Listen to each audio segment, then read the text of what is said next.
मुंबई अग्निशमन दलाच्यासाठी एक अत्यंत अभिमानास्पद बातमी आहे। चेंबूर इथं अडकलेल्या मोनोरेलमधून जवळपास 600 प्रवाशांचे प्राण वाचवणाऱ्या मुंबई अग्निशमन दलाच्या 13 जणांना राष्ट्रपती सन्मान घोषित करण्यात आलेला आहे। 26 जानेवारीच्या आधी 15 ऑगस्टच्याही निमित्तानं ही घोषणा झालेली आहे। चेंबूर येथील मोनोरेल दुर्घटनेत 582 प्रवाशांचे प्राण या मंडळींनी वाचवले होते। माहुल चेंबूर परिसरामध्ये 19 जून 2025 ला ही घटना घडली होती। ही मंडळी कोण आहेत ज्यांनी आपल्या प्राणावर उदार होऊन 582 प्रवाशांचे प्राण वाचवले, त्यांची नावे जाणून घ्या।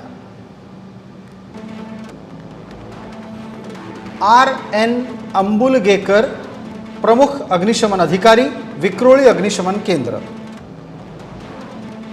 AV परब, उपप्रमुख अग्निशमन अधिकारी, दादर अग्निशमन केंद्र। MK सावंत, विभागीय अग्निशमन अधिकारी, दादर अग्निशमन केंद्र। फोर्टच्या अग्निशमन केंद्रातले वाहन चालक IK कांबळे। चेंबूर अग्निशमन केंद्रातले केंद्र अधिकारी YH पवार। वडाळा अग्निशमन केंद्राचे केंद्र अधिकारी DA भोसले। चेंबूरच्या अग्निशमन केंद्रातले यंत्रचालक राजेश विष्णू राणे। फोर्टच्या अग्निशमन केंद्रातले यंत्रचालक महेश आनंद गुढुलकर। वडाळ्याच्या अग्निशमन केंद्रातले अग्निशामक रमेश जीवन कोळी। वडाळ्याच्याच अग्निशमन केंद्रातले अग्निशामक हरिल शंकर कटके।